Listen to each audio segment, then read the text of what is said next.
Dobrý den, tady je Ivan Staša a já tady jsem tvůrce tohoto kolejiště, které se jmenuje Česy. S mým vnoučkem Denískem už to stavíme a vnouček se vám představí. Ahoj. A ahoj, tady Ivan. A my jsme už tohle kolejiště stavíme už 3 roky a jsme skoro ve finální fázi.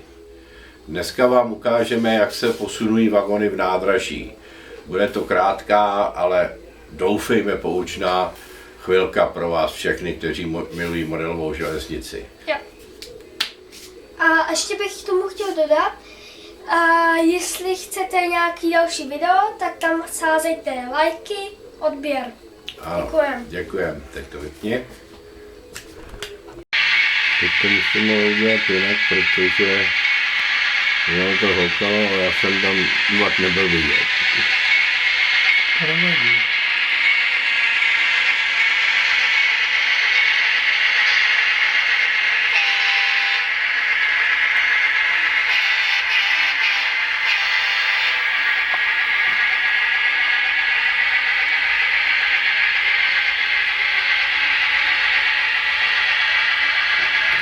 To mělo ale vidět. A tam co je?